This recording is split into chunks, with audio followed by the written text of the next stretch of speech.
reconocimiento a su destacada trayectoria y a sus invaluables contribuciones a la geotecnia peruana. Su legado sigue vigente y continúa inspirando a generaciones de profesionales en nuestra área. Asimismo, nos enorgullece reconocer a dos eminentes ingenieros geotécnicos, al doctor Jorge Hurtado y al doctor Arnaldo Carrillo Gil, a quienes otorgaremos la distinción de miembros honoríficos de nuestra asociación. Sus aportes han sido fundamentales en el desarrollo de la geotecnia de nuestro país. Esta jornada se enriquece aún más con la valiosa participación del doctor Rigoberto Rivera, quien nos acompaña desde México para compartir su conocimiento a través de una charla técnica titulada Determinación de los módulos de deformación dinámicos usando el equipo triaxial cíclico automatizado modelo de Siebert. Su presencia realza esta ceremonia y fortalece el intercambio académico y profesional entre nuestras comunidades. Este evento no solo es una oportunidad para el aprendizaje y el intercambio de ideas, sino también es un espacio para reconocer la labor de quienes han sido pilares fundamentales en la evolución de nuestra profesión. La geotecnia no es solo un conjunto de principios técnicos, sino una disciplina con un impacto directo en la seguridad, la infraestructura y el desarrollo sostenible de nuestra sociedad. El conocimiento y la experiencia acumulados por los ingenieros que hoy homenajeamos no solo han marcado hitos en la geotecnia peruana, sino que también han servido de inspiración para nuevas generaciones. Su ejemplo nos recuerda que el progreso de nuestra disciplina no solo depende de la innovación y la investigación, sino también del compromiso y la formación de mentoría de jóvenes profesionales. Es nuestra responsabilidad continuar este legado, asegurando que las futuras generaciones de ingenieros geotécnicos lleven adelante los principios de excelencia, ética y dedicación que ellos nos han enseñado.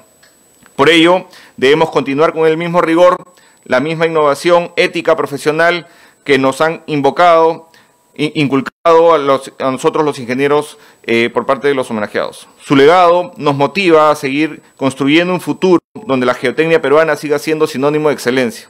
Antes de concluir, deseo expresar mi más profundo agradecimiento a todos ustedes por su presencia y compromiso con nuestra disciplina.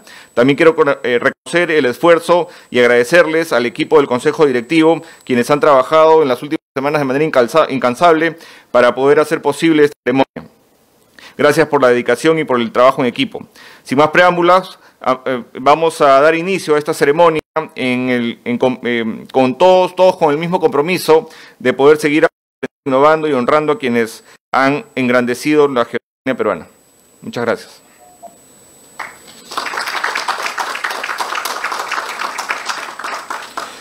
Voy a hacer una pequeña semblanza para el doctor Rigoberto, quien justo nos va a acompañar en estos minutos.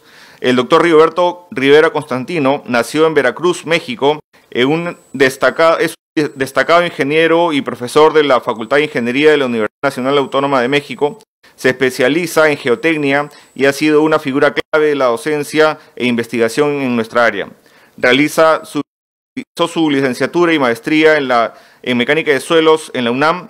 Posteriormente obtuvo el doctorado en la Escuela Central de París, Francia. Su carrera académica en la UNAM inició en 1979 y ha ocupado cargos importantes en la institución.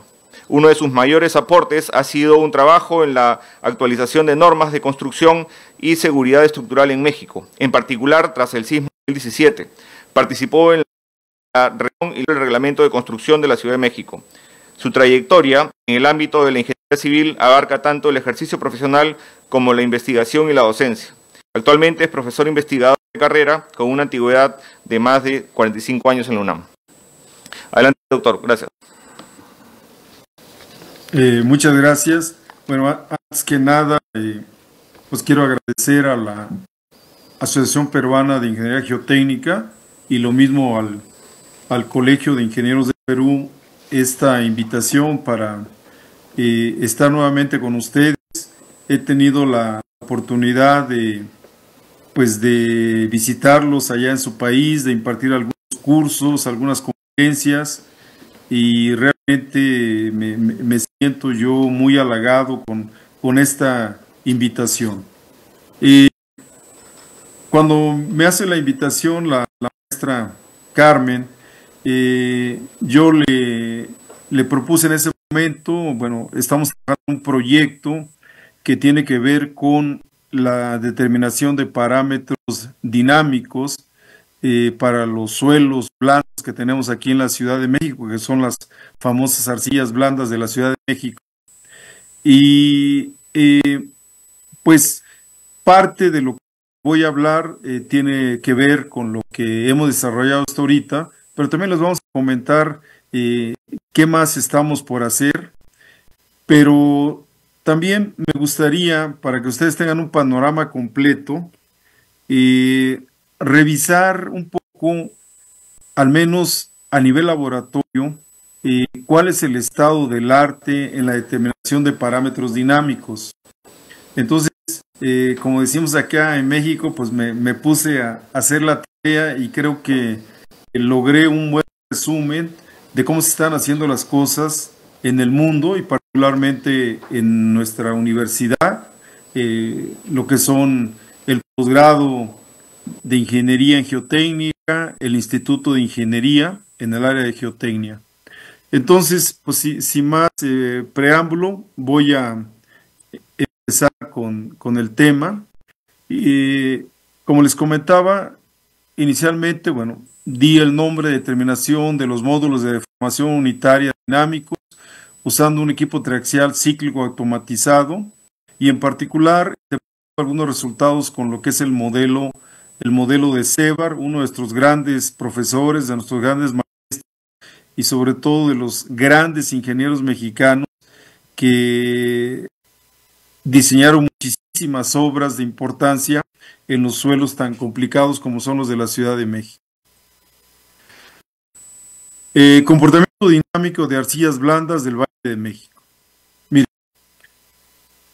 la manera como voy a abordar los diferentes temas, pues les decía, aunque sea breve, pero vale la pena hacer un repaso de cuáles son las técnicas de laboratorio, al menos las importantes para la determinación de parámetros dinámicos. Seguramente muchas de ellas son conocidas para los que se dedican a esta área de la dinámica de suelos. De los equipos que más utilizamos, pues está la columna resonante de Dernevich, la cámara triaxial cíclica, y hay varias versiones. Aquí por eso yo puse la cámara triaxial cíclica en pequeñas deformaciones. Y luego, últimamente, se ha estado trabajando mucho con lo que son los instrumentos Bender, que es lo que se llama la microspección de ondas dinámicas de suelos en una cámara triaxial. El aparato de corte simple, cíclico, la cámara triaxial cíclica torsionante y quizás un equipo que pues más bien ahorita ya es de carácter histórico, que es el famoso péndulo de torsión libre que diseñó Sevar hace muchísimos años, ¿no? Y que era lo que se usaba en su momento cuando no teníamos un gran desarrollo tecnológico.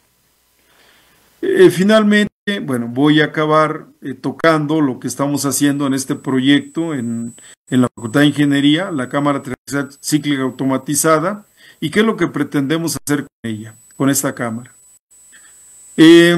Parámetros dinámicos, bueno, podríamos decir, quizás dentro de los más importantes, el módulo de rigidez dinámico, la relación de amortiguamiento y la relación de Poisson, básicamente. Miren, creo que esta gráfica nos ayuda mucho para explicarnos el alcance que tienen cada uno de los equipos de laboratorio en la determinación de propiedades dinámicas. Lo que está con amarillo es la curva de degradación del módulo de rigidez al cortante con la deformación angular. Y lo que está con rojo es el coeficiente de amortiguamiento o la relación de amortiguamiento en función de la deformación angular. Si observan ustedes, aquí más o menos están marcados los equipos que normalmente utilizamos para determinar parámetros dinámicos y cada uno de ellos, pues, dentro de un rango de deformaciones donde es aplicable el equipo. Cuando hablamos de pruebas de campo, todo lo que son cross-hole, down-hole, el cono sísmico, bueno, estamos hablando de niveles de deformaciones muy pequeños, menores de 10 a la menos 5, aquí están en por ciento. Entonces 10 a la menos 4 sería 10 a la menos 6, 10 a la menos 3 sería 10 a la menos 5. Para estos niveles de deformación, lo que estamos midiendo pues es el módulo G máximo o los parámetros elásticos del material. Sin embargo, por ejemplo, la triaxial cíclico, pues lo podemos utilizar en rangos de deformaciones en % desde 10 a la menos 3, quizás 10 a la menos 1, 10 a la menos 2.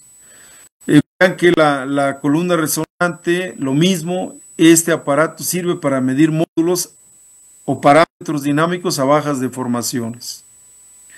El corte simple cíclico pues también tiene su rango de aplicación.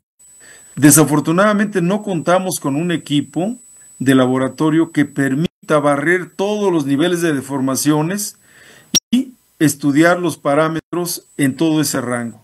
Tenemos que combinarlos. También aquí están señalados más o menos los niveles de deformación que tienen la mayoría de los sismos y los sismos intensos. Y es para estos niveles de deformación que necesitamos nosotros los parámetros en el diseño dinámico de las estructuras. Entonces es importante que tengan presente estas curvas, porque los equipos pues tendrán aplicación dependiendo del rango de deformaciones en que lo pueda hacer en laboratorio. Miren, esta es la columna resonante, desde luego hay diferentes variantes y pues esta es la que tenemos aquí en el Instituto de Ingeniería. Generalmente, bueno, la probeta va apoyada en la base y en la parte superior lleva el sistema que me va a permitir aplicar torsión mediante unas bobinas eléctricas y bueno, todo esto está automatizado. Yo puedo tener control de las frecuencias de aplicación de esa torsión que le voy a aplicar a la probeta. Generalmente cuando pues trabajo con materiales inalterados, puedo labrar probetas, ¿verdad? De una cierta geometría. Si no, puedo reproducir probetas cuando se trata de arenas o materiales que compacto. Generalmente una, digamos, de las limitaciones de este tipo de equipos es que pues manejamos probetas muy pequeñas que luego podemos discutir mucho la representatividad, ¿no? Respecto a lo que tenemos en campo. Generalmente son probetas de 36 milímetros, pero también hay columnas resonantes también que pueden manejar probetas mayores y eventualmente, que son muy pocas, que son a nivel de investigación, hay columnas resonantes para materiales gruesos que pueden alcanzar varias decenas de diámetros. En la parte de aquí de la derecha, pues lo que ustedes pueden ver, bueno, ya es el equipo, la probeta montada, ¿verdad? Y se está realizando la prueba. Entonces, ¿qué vamos a determinar con la columna resonante? En general, parámetros dinámicos a pequeñas deformaciones. Estamos en el rango elástico del material. Podemos salir un poquito de ese rango elástico, pero no podemos ir más lejos con una columna resonante. Los resultados que generalmente obtenemos de una columna resonante, claro que estas gráficas son gráficas ya complementadas con otros equipos. Vean que esta es la relación de los módulos de rigidez con el módulo máximo. El módulo máximo se refiere donde el módulo no cambia con el nivel de deformación. Es aquí donde se ubica la columna resonante prácticamente, en este rango de deformaciones. No puede ir más lejos, entonces yo requiero otros equipos para poder barrer toda la degradación del módulo con los niveles de deformación. Estos son resultados de arcillas del exlago de Texcoco. Generalmente los resultados que les voy a estar presentando, pues algunos son tesis de maestría o tesis de doctorado que hemos desarrollado, tanto en el Instituto de Ingeniería como en la Facultad de Ingeniería. Lo que ven a la izquierda, pues es el módulo de rigidez también con el nivel de deformación para los diferentes materiales que se probaron. Todos son arcillas, están las profundidades de los materiales y algunas características del índice plástico, dentro de qué rango lo estamos manejando y el estado de esfuerzos que las pruebas entre, digamos, 7.7 kilos sobre centímetro cuadrado o 4 kilos sobre centímetro cuadrado, ¿no? De megapascales. Este equipo que ven ustedes aquí, bueno, también este es un equipo cíclico, pero que se llama en pequeña deformación. Aquí el objetivo es medir entonces los parámetros dinámicos también en pequeñas deformaciones. Las probetas que se manejaron son un poco mayores, de 7 centímetros, más o menos 14 de altura, pero con la ventaja de que la instrumentación permite medir tanto desplazamientos radiales como desplazamientos verticales. Entonces en automático podemos medir la relación de Poisson, además de el módulo, si es un equipo cíclico, bueno, pues el módulo vertical cíclico, y pues esto fue parte, digamos, de la tesis doctoral que yo desarrollé ya hace muchos años allá en Francia. Todavía no había sistemas de adquisición de datos pues que nos permitieran facilitar el trabajo, ¿no? Todo esto se registraba con equipos casi caseros, ¿no? Digamos, tablas que permitían graficar el tiempo, etcétera, ¿no? Y a un lado, pues pueden ver más o menos los dispositivos que se utilizaban para hacer este tipo de montajes.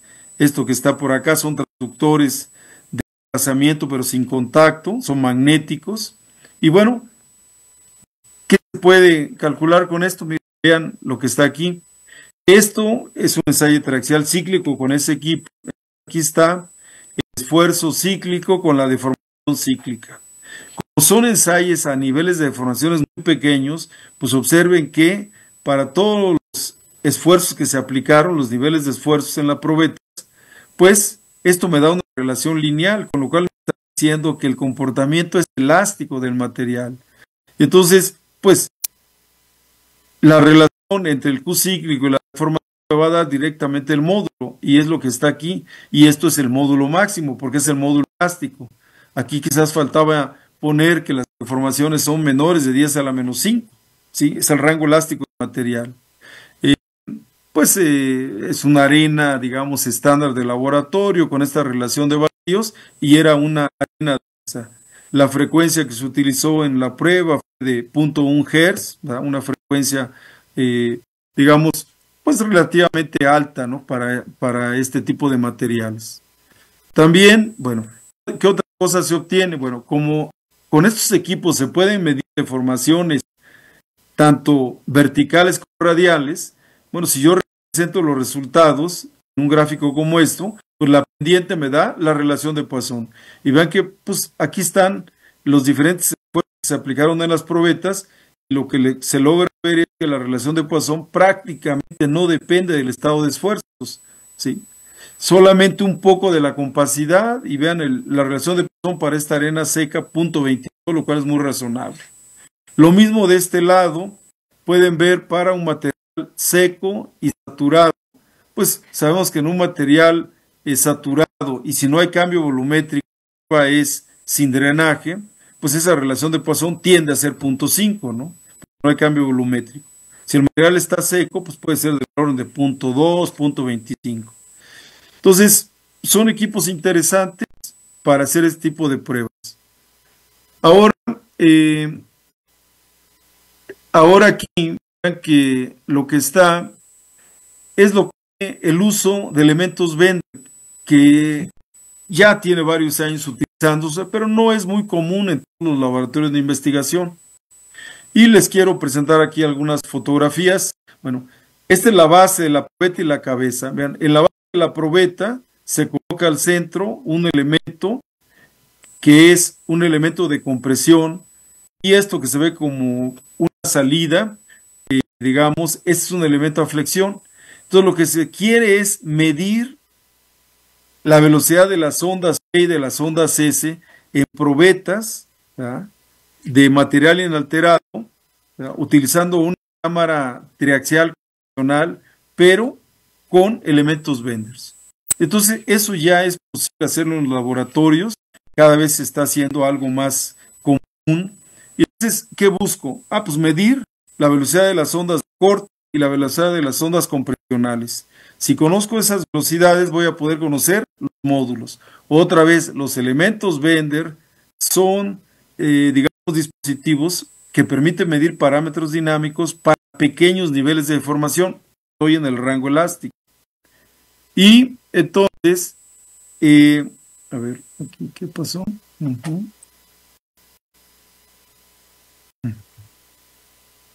A ver, déjenme ver que esto se está trabando.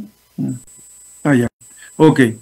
Vean aquí algunos resultados utilizando elementos Bender. Es ilustrativo esto también siguen siendo sillas de la Ciudad de México. Esta tesis doctoral de Mario Flores Guzmán en 2014, son investigaciones recientes. Aquí está la curva de compresibilidad y donde se señalaron los puntos donde se estuvieron midiendo las velocidades de las ondas P y de las ondas S, el punto 1, el punto 2, el punto 3 que fue una descarga, 4, una descarga en el 5 y luego el 6.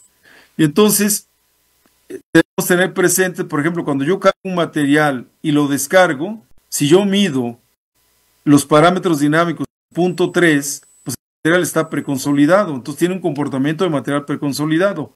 Sigo cargando y vuelvo a descargar, en el punto 5 está preconsolidado.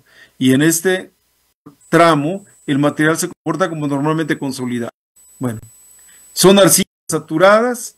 Vean que las ondas P en las arcillas saturadas, pues nos tiene que dar prácticamente la velocidad del sonido, pues sí, en el agua, ¿no? Que son 1500 metros por segundo, ¿no? Entonces, vean, aquí anda vean, los valores medidos con los elementos Bender, y quizá lo más interesante pues, son las ondas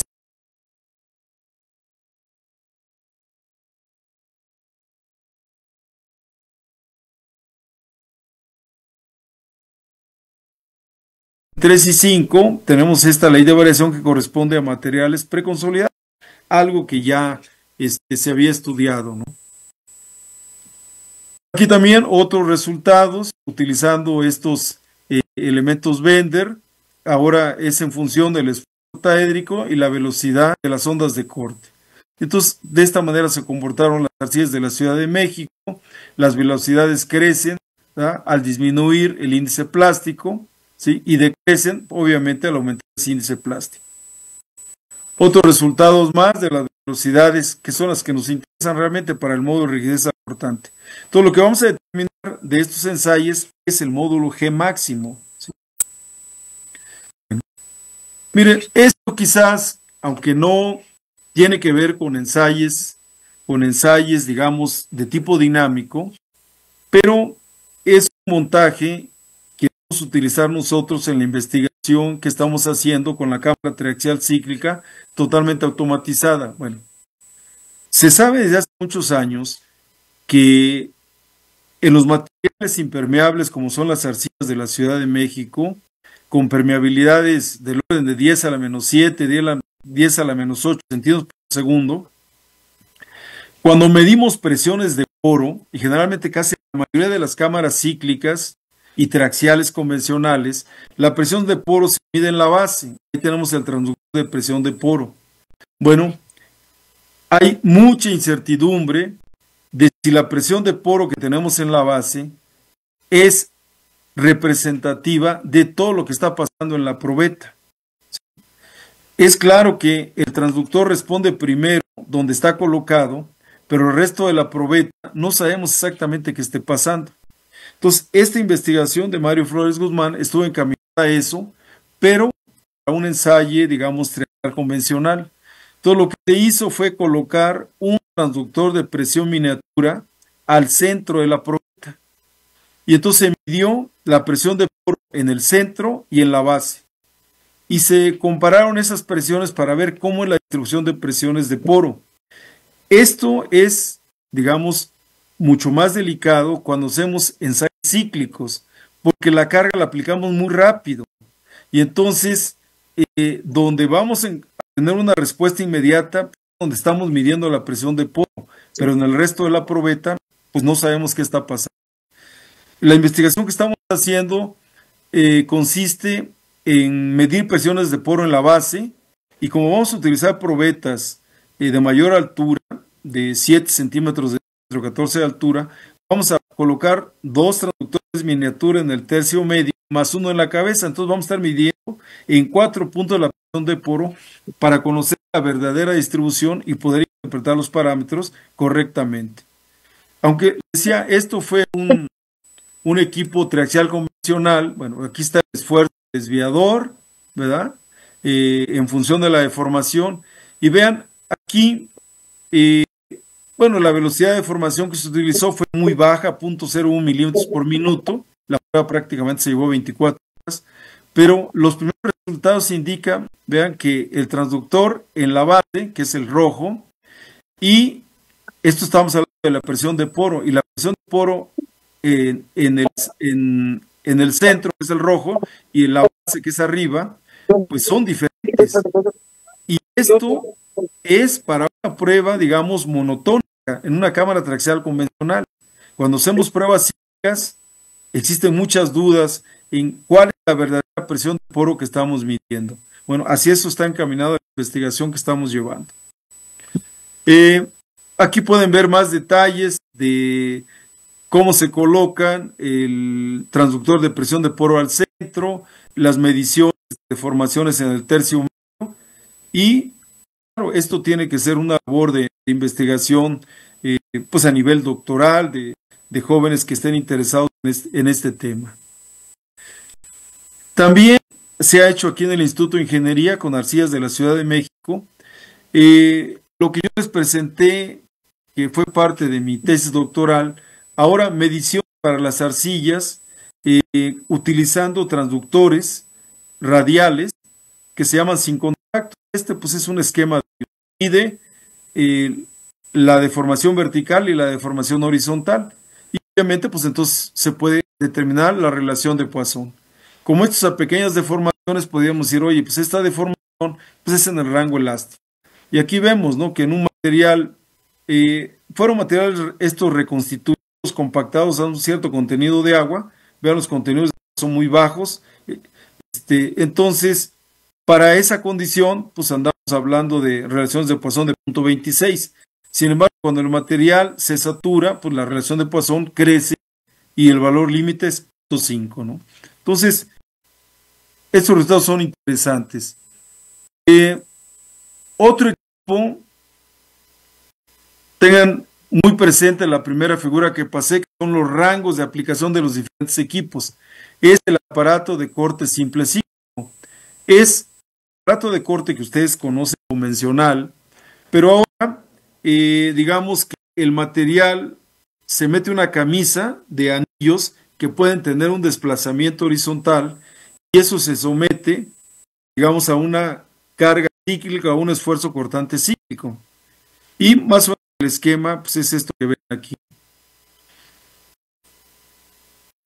Vean, aquí pueden ver el montaje de un aparato de corte simple cíclico. Se monta la probeta, vienen, vean, aquí están los anillos que me van a permitir darle ese movimiento.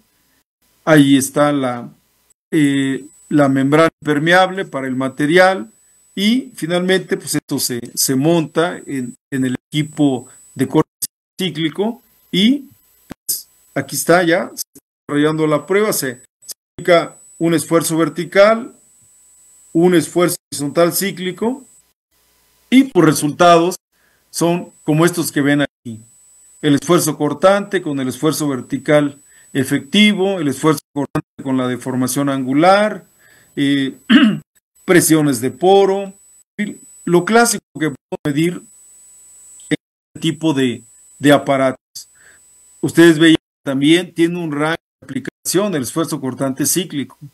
Entonces, no barre toda el rango de formaciones donde quisiéramos estudiar la degradación del módulo y del coeficiente de amortiguamiento. Otro de los equipos también muy utilizados, pues es la cámara triaxial dinámica torsionante, pues que se utilizan con muestras cilíndricas. El objetivo de esto es lograr un estado de deformación, digamos, mucho más homogéneo que el que se presenta cuando yo hago torsión en una probeta, que es una probeta sólida. Sabemos que las deformaciones ahí pues, no son uniformes, y entonces al manejar probetas cilíndricas pero huecas, se puede tener un mejor estado de deformaciones e interpretar los resultados también de la mejor manera. No encontré una fotografía ahorita reciente, esto está tomado de un artículo, pero también no muy viejo, de Hay y Gens. Es el equipo, digamos, de torsión, ¿sí? Que es una cámara triaxial donde la puedo yo aplicar este efecto torsión. Estos son resultados de una cámara triaxial torsionante que tenemos aquí en el Instituto de Ingeniería. Lo mismo, vean, pues aquí tengo yo el módulo en función de la distorsión angular. Y pues sabemos que el módulo está degradando con la distorsión angular. Aquí está el número de ciclos que se aplicaron. Y pues me da la variación del módulo con el nivel de deformación y la variación del coeficiente de amortiguamiento con el nivel de distorsión. Ahora sí, les voy a, más o menos este fue, digamos, un repaso breve de lo que es, pues diríamos, el estado del arte de determinación de parámetros dinámicos, pues a nivel de investigación. Y bueno, ¿qué es la cámara cíclica totalmente automatizada? Miren, pues es una cámara, yo diría, que podemos llamarla convencional. Hay cámaras comerciales que ustedes pueden comprar, digamos, en las empresas que se dedican a fabricar equipo de laboratorio, ¿sí? Entonces, tenemos la vista de conjunto, la cámara, y es una cámara en la que podemos aplicar entonces un esfuerzo vertical cíclico. Y generalmente, pues, ¿qué vamos a tener? Como ya ahora sí, digamos, los sistemas de adquisición están muy desarrollados, pues esto tenemos un software que nos permite medir los ciclos de histéresis, ¿verdad? La variación de la carga, la presión de poro, la deformación, y entonces darle una interpretación a la prueba. Entonces aquí está el montaje del material en esa cámara, ¿verdad?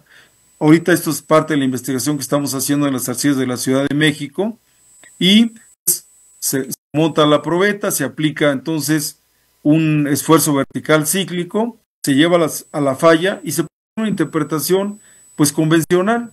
¿Cuál es esa interpretación convencional? Pues analizar el ciclo de histéresis, yo calculo la pendiente del ciclo, eso me da el módulo, y con el área del ciclo de histéresis puedo calcular el coeficiente de amortiguamiento. El producto final, si yo tengo completa la curva de degradación tanto del módulo como del coeficiente de amortiguamiento, pues es lo que veíamos en el principio, tiene que ser esta curva y esta otra. Recuerden que el Gmax solamente lo puedo determinar para pequeños niveles de deformación, que es el rango elástico, son los equipos que ya comenté, columna resonante o un triaxial cíclico, pero a pequeñas deformaciones o los elementos Bender. Y entonces se puede hacer este tipo de interpretación. Pero yo les comenté inicialmente que la interpretación que estamos haciendo nosotros es con el modelo de CEVAR.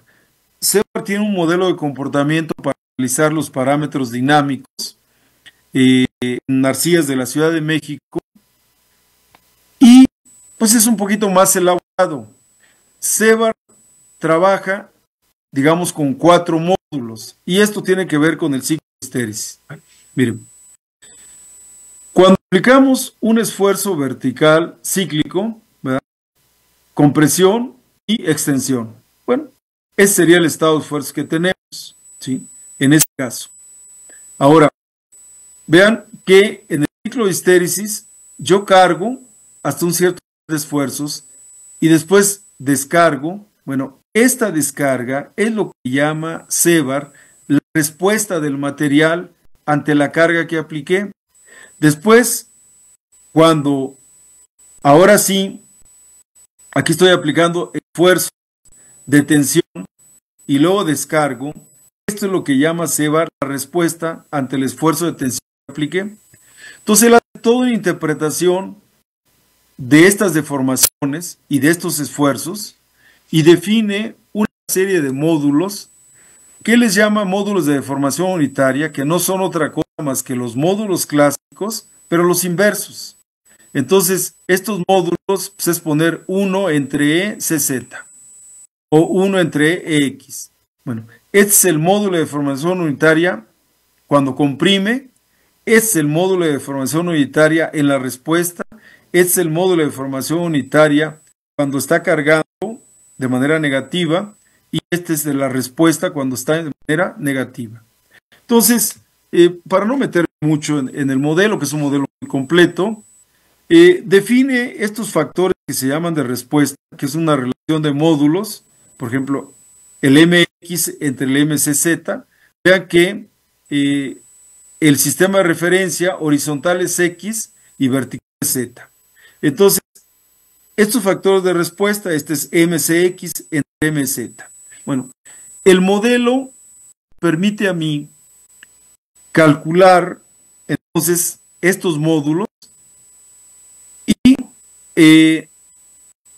tomar en cuenta lo siguiente, miren. Sevar, desde hace muchísimos años, él planteaba que en el caso de las arcillas de la Ciudad de México, esa presión de poro que reportan luego en muchos papers de investigación y que están midiendo la presión de poro en la base de la probeta y en un ensayo cíclico se aplica a cierta frecuencia, dice, eso no es cierto. Dice, esa presión no es creíble, dice, lo que están midiendo es como reacción del transductor en la base, dice, no se conoce la verdadera distribución.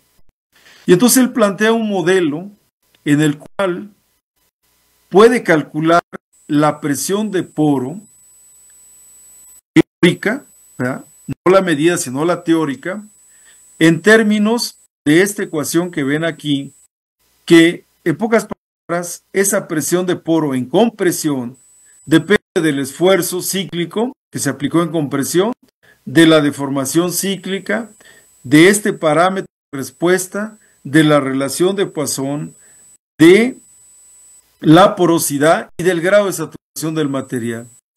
Entonces, su modelo plantea un método iterativo donde dice, bueno, proponemos este valor, un valor de este coeficiente de respuesta. Al proponer este valor del coeficiente de respuesta, dice, ya ahora sí puedo calcular la presión de poro teórica, la cíclica en compresión. Con este valor vuelvo a calcular los módulos MCZ y MX y calculo nuevamente este factor, por eso le llamé yo I y este es el I más 1. Con este factor, bueno, pues yo sé que hay una relación entre estos dos módulos y nuevamente con este valor vuelvo a entrar a la ecuación y vuelvo a calcular una nueva presión de poro. Y así lo hago de manera iterativa. Cuando la presión de poro no varía, en teoría ese es el verdadero valor de la presión de poro. Lo mismo para el esfuerzo vertical ciclo de tracción, es un proceso iterativo. Y entonces, en esa parte estamos trabajando nosotros. ¿Qué es lo que queremos? Bueno, pues medir la presión de poro, cuando menos en 4 puntos, 2 en la probeta, digamos, en el tercio medio, y en la base y en la cabeza, y conocer la verdadera distribución de poro. Luego comparar esa distribución de presión de poro, pues con lo que nos da el modelo de Sevar, y ver qué tan alejado, qué tan cierto estaba. Es un trabajo interesante, y algunos resultados experimentales que les voy a comentar rápidamente de lo que se hizo, son arcillas de la Ciudad de México. En esta tabla, pues están las propiedades de esa arcilla. En general, nuestra arcilla es una arcilla preconsolidada, pero un grado de preconsolidación que no pasa de 2.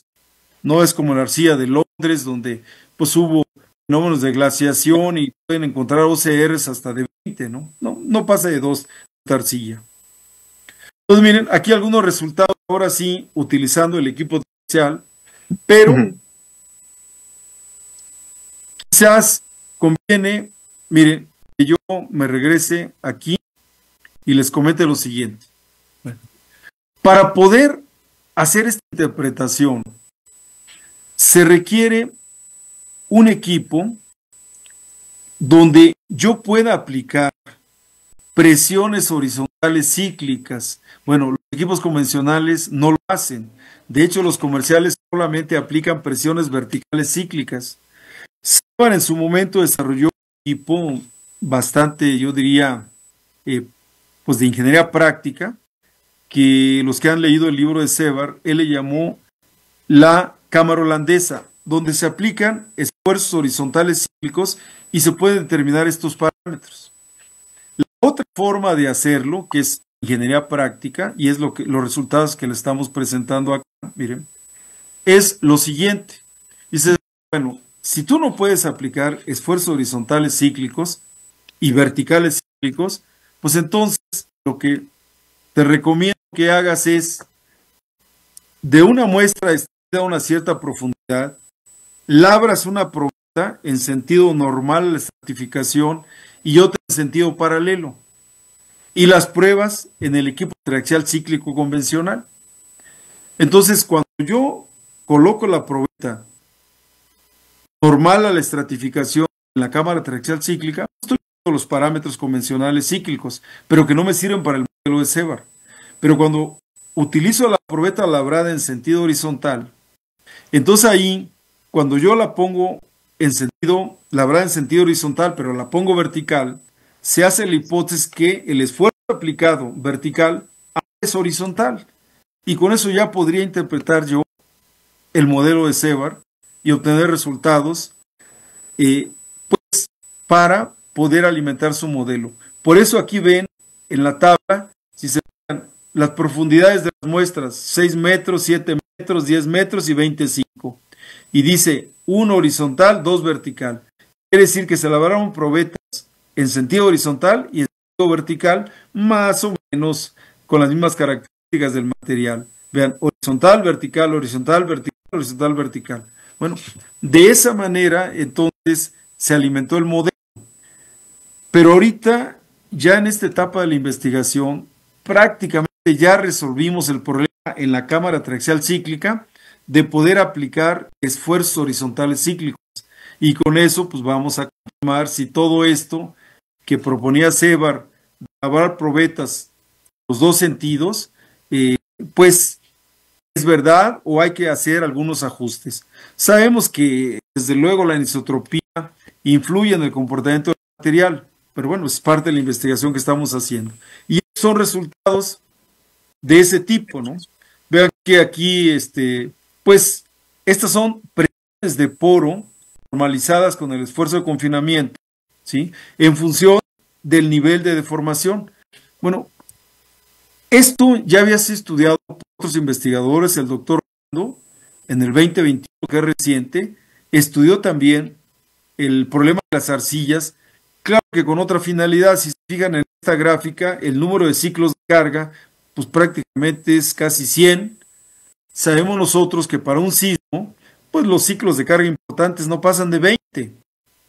Entonces a nosotros nos interesa para ciclos menores de 20 el comportamiento de la arcilla. Y pues vean que todas estas pruebas se hicieron para 20 ciclos de carga y se están interpretando para el número de ciclos 10 ciclos.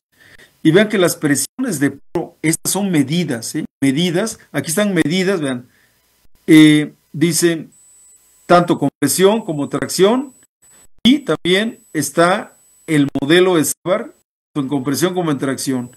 Entonces, pues se parecen bastantes, aunque hay alguna presiones de poro muy bajas, 1, ¿no? De esta relación. Pero si vemos lo que ya habían obtenido otros investigadores, pues por ahí anda, si aquí son 10, y la prueba se hizo para la relación esfuerzo aplicado al esfuerzo de falla de 0.5, que es acá, pues más o menos por ahí anda, 0.18, etcétera, ¿no? Entonces son resultados que considero que son bastante buenos. Y ya después, pues esto es la interpretación clásica que seguramente ustedes han hecho, la variación de los módulos, la deformación, ¿eh? ¿Qué tipo de ley sigue? Bueno, otra vez aquí el M max y el M mínimo no es otra cosa que el E max y el E mínimo, el inverso, ¿sí? Porque Sevar trabajó con los inversos. En lugar de trabajar directamente con los módulos E, llamaba 1 entre E y eso le llamaba M. Un poco inspirado en lo que planteó Terzaghi. Bueno, la deformación es el MB delta sigma por H, y ese MB pues es el inverso del módulo odométrico. Sevar lo maneja igual, el M es el inverso de E, ¿sí?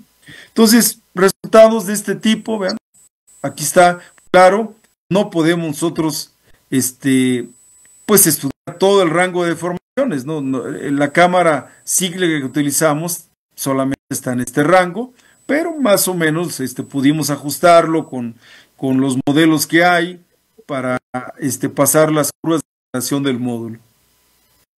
Aquí lo mismo, son esos módulos que decíamos del modelo de Zebra para 10 ciclos, y vean, probetas labradas en sentido normal a la estratificación, pues más o menos es el comportamiento. Probetas labradas en sentido paralelo, más o menos es la ley de variación.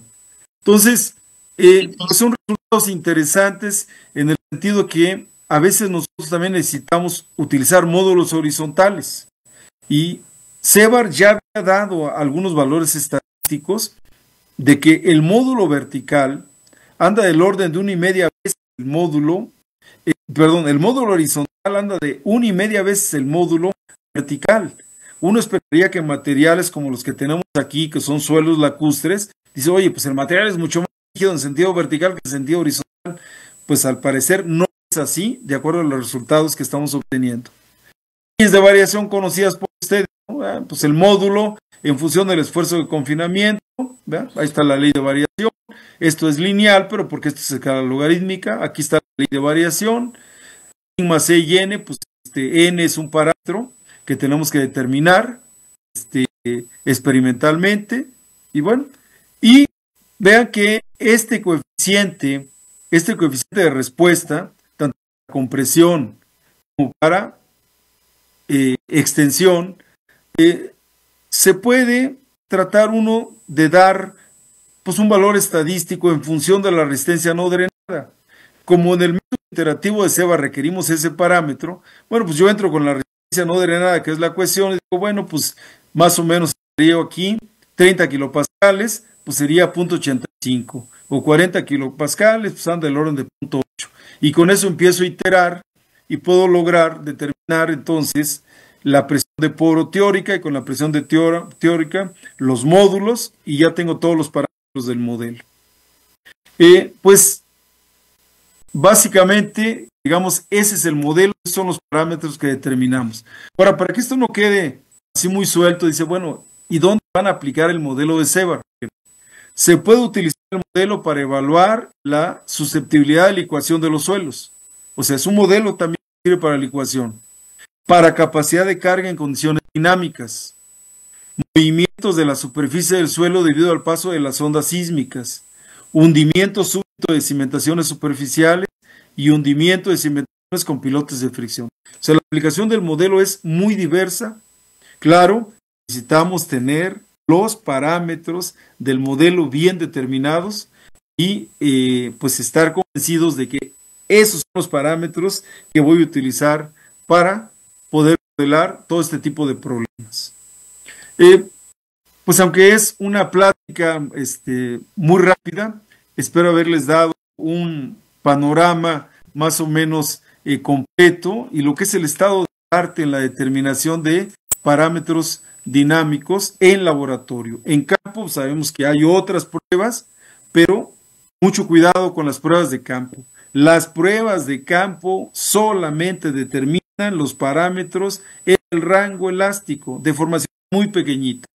Entonces no podemos usar esos parámetros para hacer un modelo de comportamiento donde los niveles de deformación no son pequeños, no son en el rango elástico, sino que podemos estar ya en el rango elastoplástico.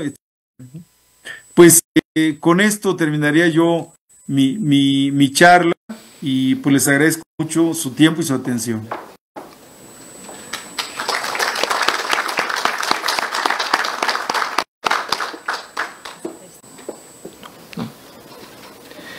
Muchísimas gracias, doctor Rigoberto. Sí, y pues no sé si hubiera preguntas, creo que tenían una sesión de preguntas con mucho gusto.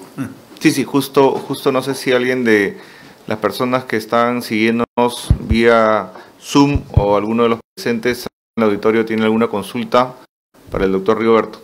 Sí, por allá. Buenas noches. Sí, buenas noches. Doctor Rivera, una consultita. Sí, claro. Me ha parecido muy importante, primeramente, por felicitarle, porque me hace recordar mucho cuando una vez usted dijo, ¿no?, que Piura se parecía a México, porque México está sobre arcillas y Piura es lo mismo. Pero mire, le escuché que usted hablaba sobre estos parámetros del doctor.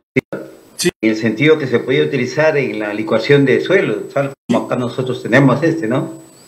Pero ¿hasta qué intensidad de sismo se ha calculado eso o es independiente de la magnitud?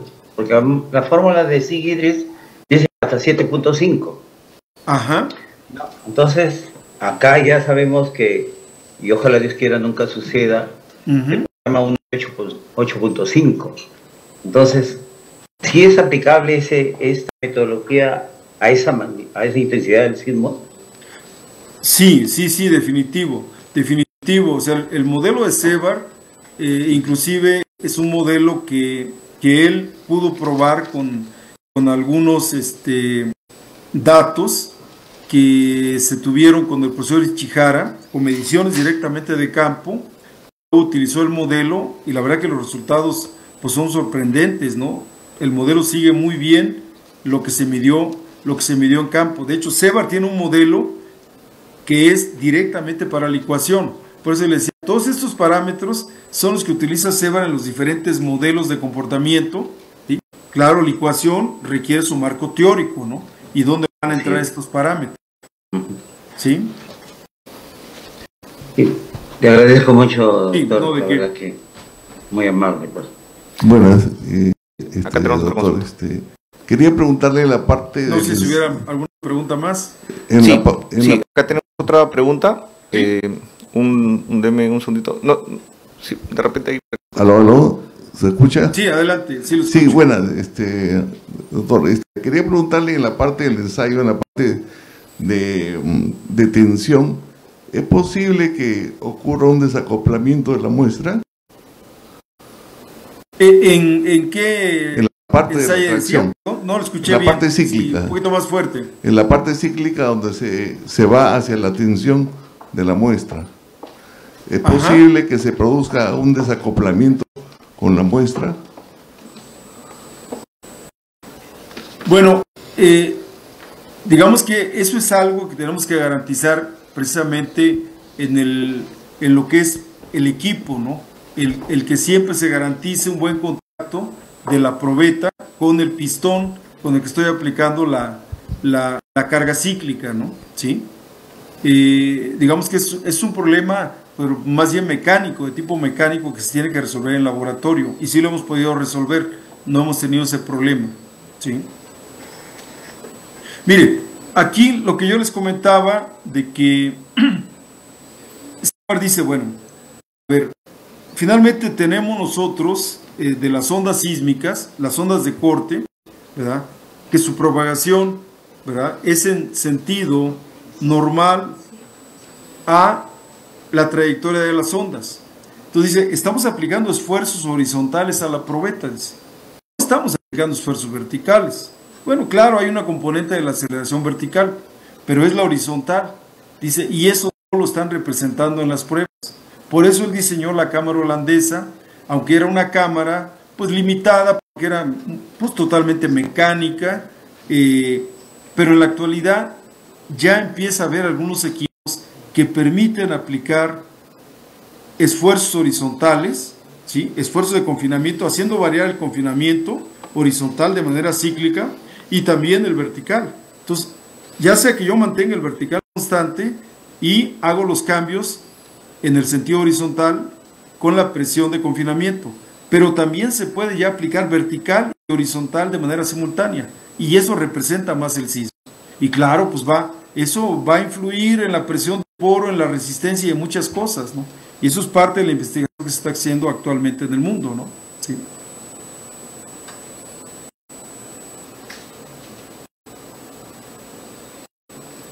¿Alguna otra consulta del auditorio?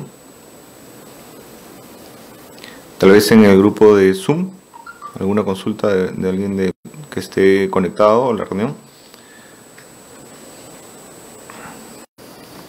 Perfecto. Bien, vamos a pasar entonces a la segunda parte de la ceremonia.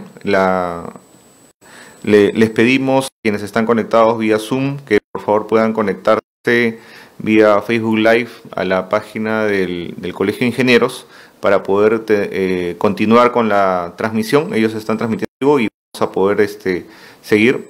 Doctor, ahí también le hemos pasado ya el enlace, ¿verdad, Carmen? Sí. Nos puede acompañar vía Facebook Live. Nosotros vamos a mantener todavía la sesión de Zoom abierta, porque después vamos a requerir de su apoyo. Pero quienes están... Perdón, sí, adelante. quería un comentario nada más. Con mucho gusto les comparto la presentación para que la tengan los asistentes. No tengo ningún problema con eso. Se la puedo hacer llegar a Carmen y que la tengan todos. Muchísimas gracias, doctor. Muchas gracias, doctor. Muchas gracias. Muchísimas gracias. Entonces, invitamos a todos los participantes de la sala Zoom que puedan continuar con seguirnos con la transmisión en vivo del Colegio de Ingenieros para que podamos, porque vamos a ver solamente la pantalla y creo que no van a poder visualizar nada. Pero si lo siguen desde la página Zoom, van a poder ver la transmisión en vivo de la ceremonia.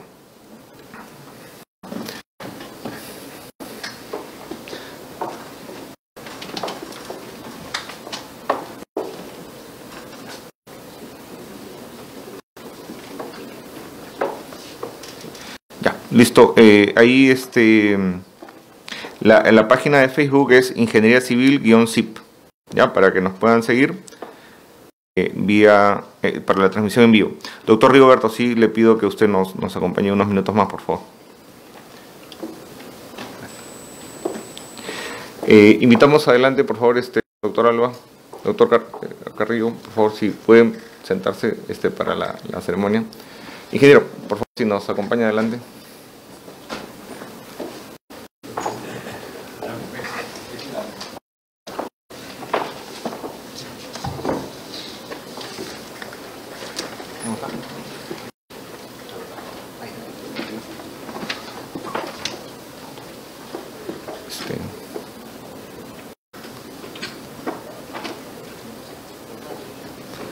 Sí, ahí Ricardo nos está compartiendo en el chat del Zoom el enlace también para que nos puedan seguir desde esa vía.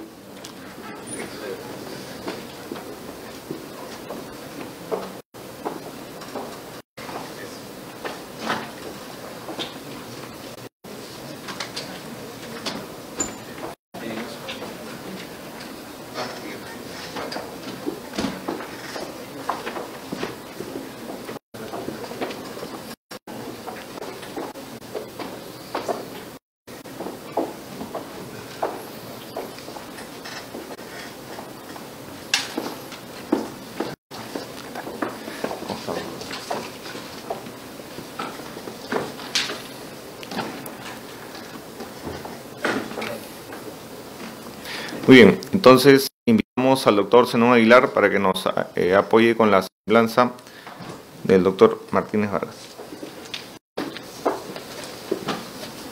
Adelante, doctor.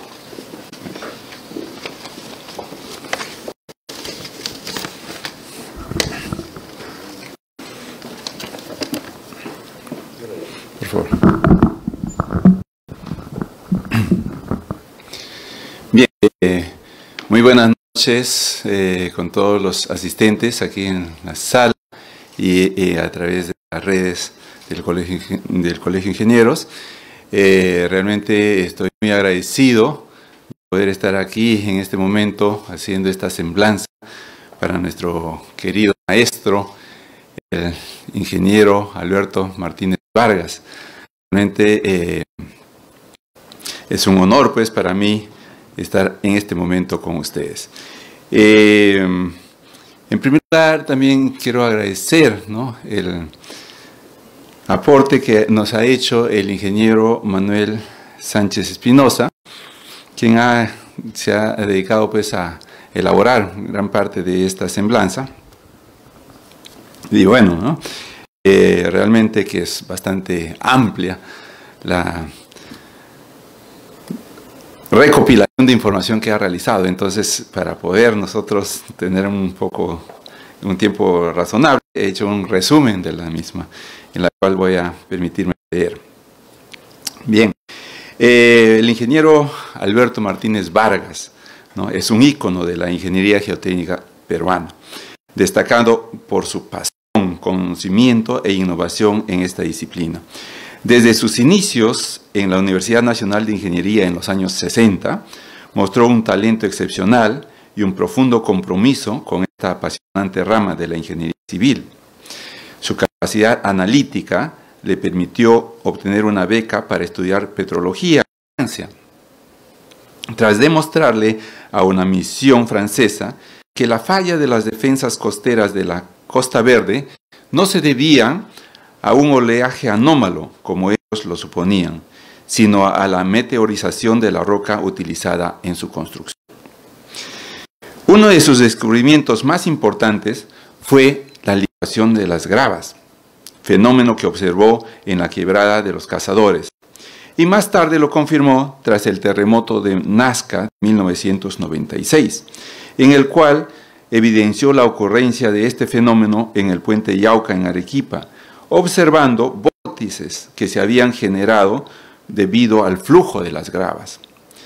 En su momento, su hipótesis fue considerada poco convencional, ganándose el apodo de El Loco Martínez, como muchos lo referían. Pero con el tiempo, sus estudios fueron reconocidos y hoy son parte fundamental de la ingeniería geotécnica moderna. Posteriormente, en la década del 70, obtuvo una beca para estudiar su maestría en mecánica de suelos en la Universidad Nacional Autónoma de México, donde tuvo una destacada labor y diseñó instrumentos para medir la presión de poros en rocas y un permeámetro para especímenes de roca, lo que constituyó su tesis de grado. A pesar de su deseo de continuar con su doctorado, debió regresar al Perú debido a la situación política del momento. De vuelta en nuestro país, aplicó sus conocimientos en diversas investigaciones y proyectos, siendo uno de los primeros en hablar sobre la cuarta fase del suelo, relacionada con los suelos no saturados, concepto que más tarde se validó en estudios internacionales. En los años 80, tras el fenómeno del Niño que azotó la región norte del país, desarrolló el método de densificación dinámica integral, el cual lo aplicó en la estabilización de un tramo de más de 1.5 kilómetros de defensas ribereñas en Piura y Castilla. Este tramo, construido con técnicas propias e innovadoras, ha resistido los embates de diversos fenómenos climáticos a lo largo de estos últimos años, a diferencia de algunas otras estructuras que fueron construidas con tecnologías extranjeras y que a la fecha han fallado. Adicionalmente, otro fenómeno natural que se dedicó a investigar fueron los huaicos, tomando como caso de estudio las subcuencas de Chosica, donde trabajó pues con pobladores y recuperó conocimientos ancestrales de los incas en el manejo de las torrenteras. Su análisis de los suelos aluvionales en las zonas de alto riesgo le llevó a proponer un sistema de clasificación para estos materiales, que en su momento fue rechazado, pero posteriormente fue incorporado en la literatura técnica y en normativas internacionales, aunque sin el reconocimiento de su autoría. El ingeniero Martínez también identificó y estudió las gravas colapsables, un tipo de suelo poco conocido, logrando evidenciar su existencia mucho antes de que fuera reconocido en la literatura técnica mundial. Tras el terremoto de Pisco del año 2007, sus investigaciones atrajeron la atención de expertos internacionales, quienes confirmaron su teoría sobre estos suelos. En 1998, luego de las inundaciones ocurridas en Ica, propuso soluciones para mitigar los desastres ocurridos en esa zona, presentándolas incluso al presidente del Perú de ese entonces. Aunque sus propuestas quedaron archivadas durante muchos años, recientemente han comenzado a implementarse, demostrando nuevamente la visión adelantada en ingeniería geotécnica de nuestro querido profesor. A lo largo de su vida, tuvo un importante legado académico, con la publicación de más de 100 boletines técnicos y libros fundamentales como Geotecnia para ingenieros, principios básicos, y Geotecnia para ingenieros, mecánica de suelos. Su trabajo y sus ideas, aunque en su tiempo fueron cuestionadas, hoy son reconocidas y aplicadas en la ingeniería geotécnica a nivel mundial. A 12 años de su fallecimiento, el nombre de Alberto Martínez Vargas sigue siendo sinónimo de innovación, perseverancia y amor por la geotecnia, dejando un legado que perdura en la investigación, la docencia y la práctica profesional. Estoy seguro que esta resumida semblanza sobre nuestro profesor y maestro Alberto Martínez Vargas deja muchos vacíos sobre su fructífera y vasta labor profesional y académica.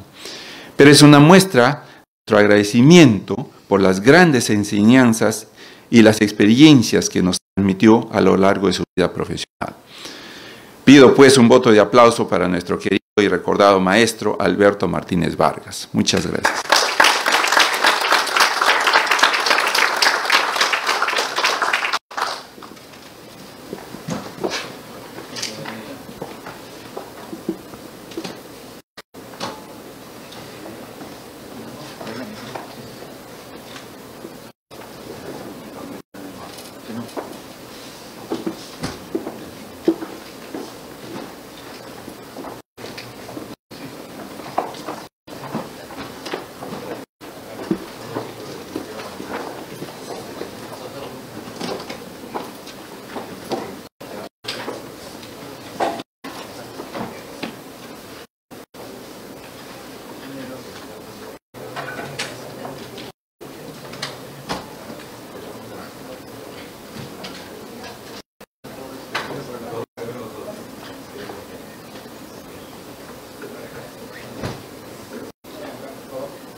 Muchas gracias, doctor. Muchas gracias, doctor Estrada. Bien, para continuar, vamos ahora a invitar al ingeniero César Torres para que nos apoye con la semblanza al doctor Arnaldo Carrillo Gil.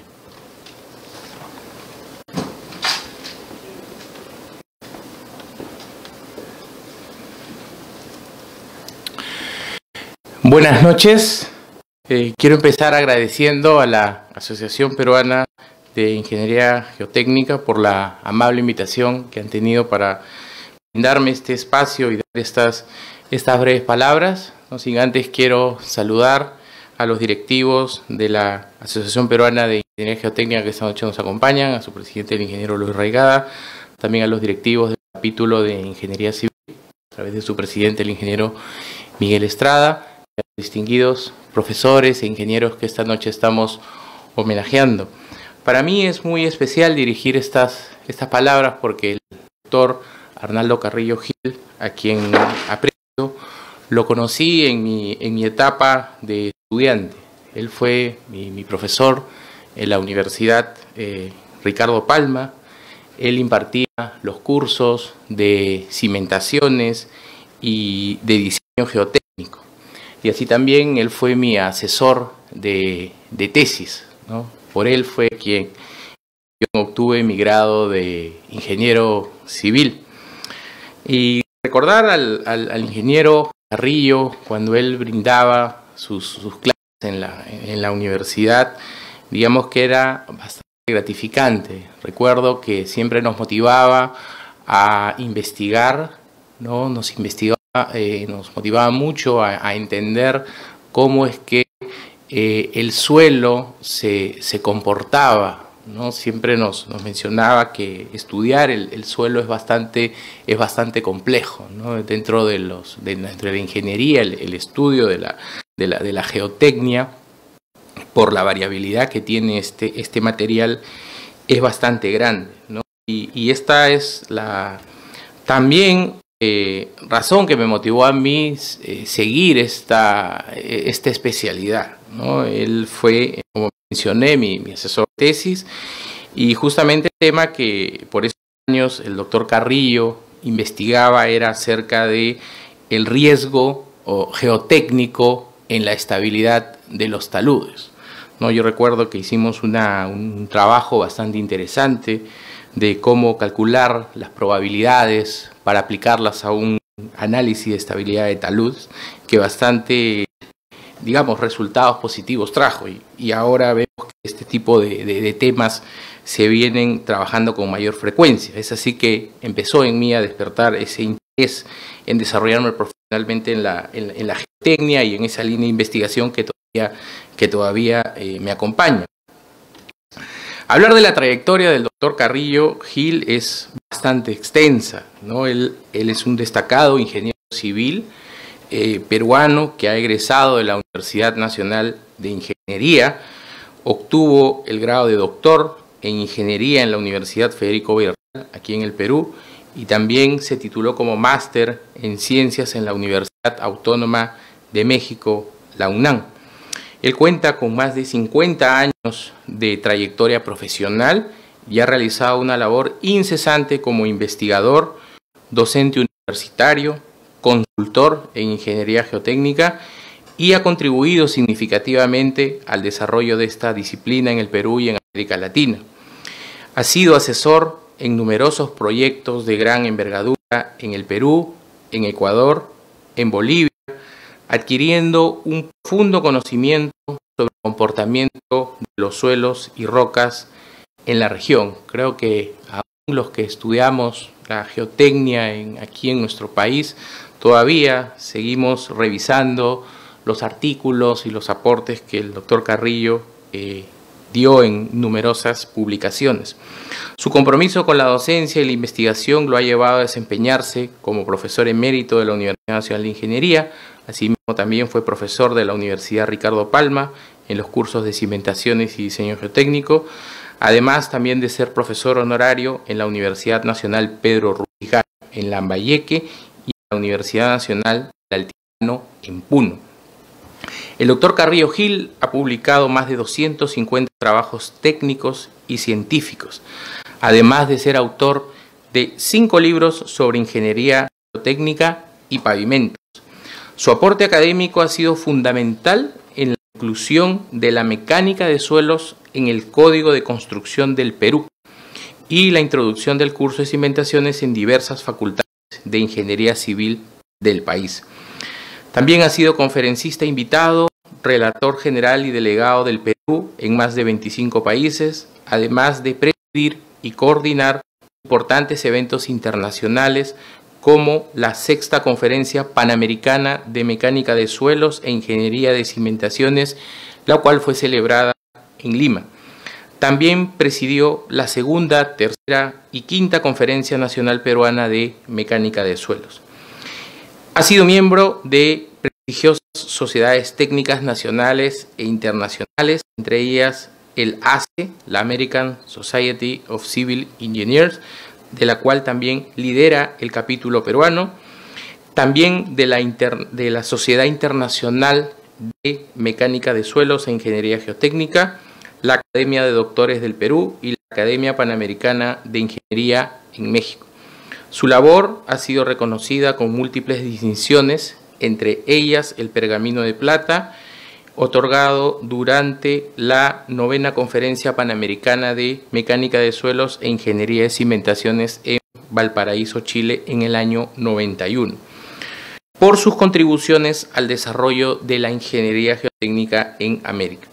A lo largo de su desarrollo, el doctor Carrillo Gil ha demostrado un profundo compromiso con el avance de la geotecnia en el Perú, consolidándose como una de las figuras más influyentes y destacadas en esta disciplina a nivel nacional e internacional.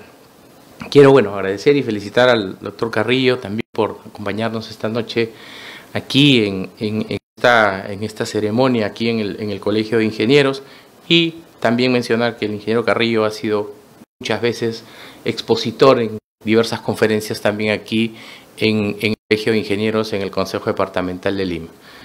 Muchas gracias.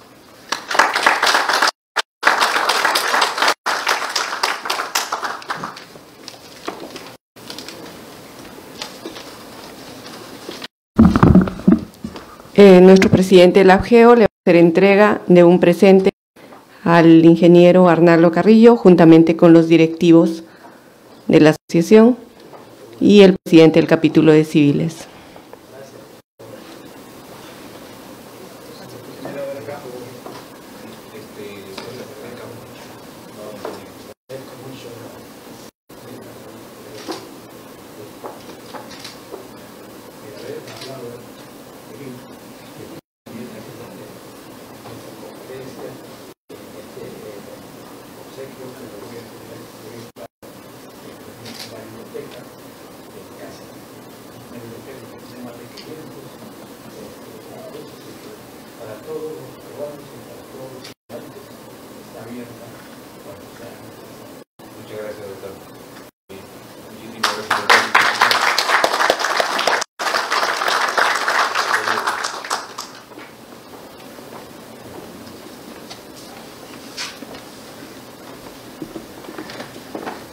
Bien, para continuar, damos pase a Rigoberto Rivera, quien nos va a apoyar con la semblanza al doctor Jorge Alba.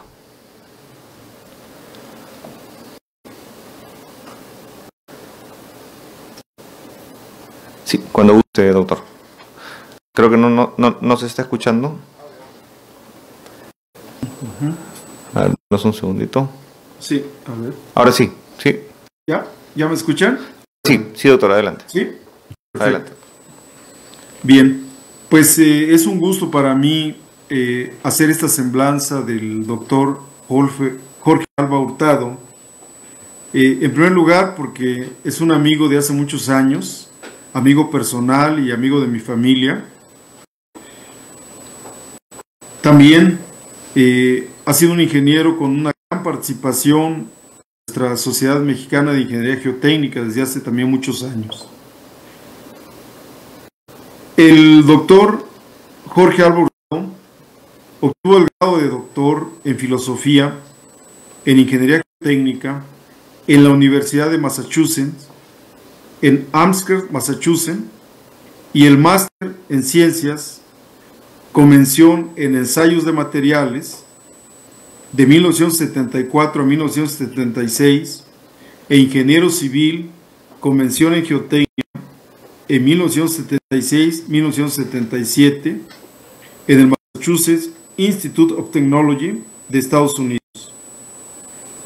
Es profesor en la Facultad de Ingeniería de la Universidad Nacional de Ingeniería en estudios de pregrado y posgrado en el área de geotecnia. Investigador del Centro de Investigación y Desarrollo Alpanchis. Fue rector de la Universidad Nacional de Ingeniería en el periodo 2016-2020. También decano nacional del Colegio de Ingenieros del Perú en el periodo 2016-2018 y presidente de la Asociación Peruana de Ingeniería Geotécnica en el periodo 2015-2018 y de la Asociación Nacional de Universidades Públicas del Perú en el periodo 2016-2019. Ha publicado aproximadamente 50 artículos en revistas nacionales e internacionales especializadas de ingeniería civil, así como libros de su autoría. Ha sido expositor y ponente en aproximadamente 200 seminarios y congresos de ingeniería civil de carácter nacional e internacional, representando a diversas instituciones y organizaciones nacionales.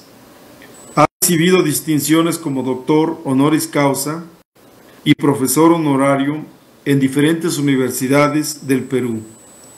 Es miembro de la Academia Panamericana de Ingeniería, medalla de la Orden de la Ingeniería del Colegio de Ingenieros del Perú y miembro de la Academia Nacional de Ciencias, condecorado por la Embajada de Japón con el Premio del Canciller del Japón y Orden del Sol Naciente, rayos dorados con cinta colgante. Desde luego que esta breve semblanza pues no representa todo ese trabajo académico, profesional que ha desarrollado el doctor Barba a lo largo de su vida. Sin embargo, creo que con estos renglones estamos destacando las actividades más importantes que ha desarrollado nuestro amigo el doctor Jorge Álvaro. Muchas gracias.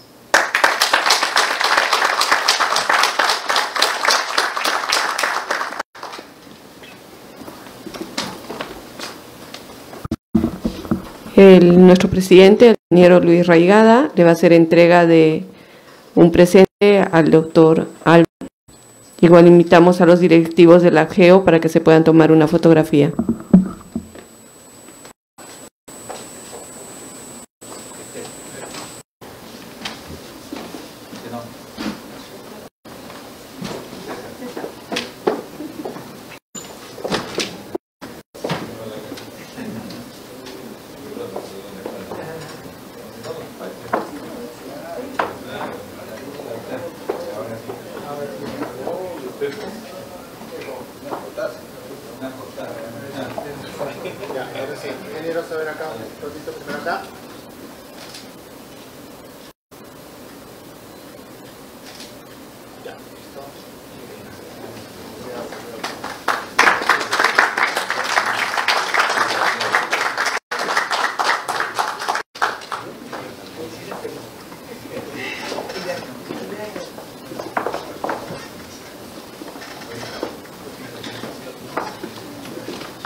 Bien, a continuación vamos a dar pase al doctor Estrada, que nos va a dar algunas palabras de cierre. Gracias. Gracias, Luis. Muy buenas noches. Bueno, primero agradecerles su visita a nuestro Colegio de Ingenieros del Perú, al Consejo Departamental de Lima. Agradecerles por estar presente en esta, primera exposición del doctor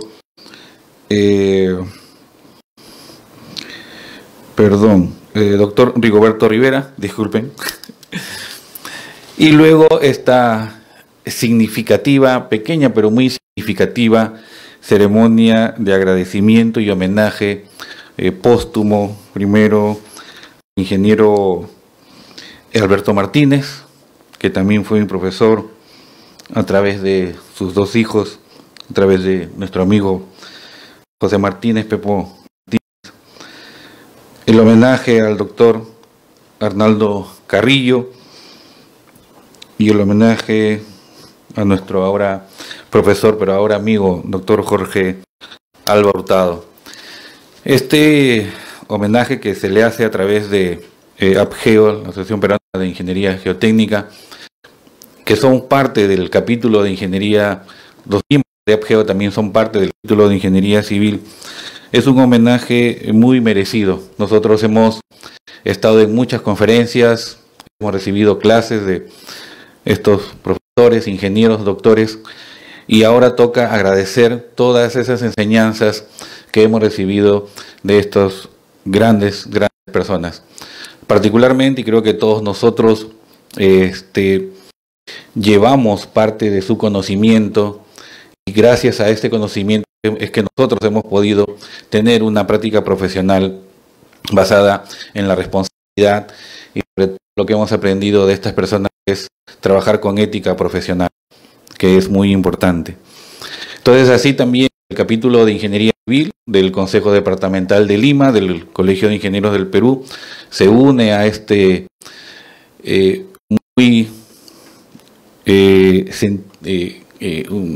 con mucho sentimiento, este homenaje con mucho sentimiento, con mucha cordialidad y sobre todo con mucho agradecimiento a estas personas que siguen formando, que han formado muchos ingenieros y siguen formando ingenieros para el desarrollo de nuestro país.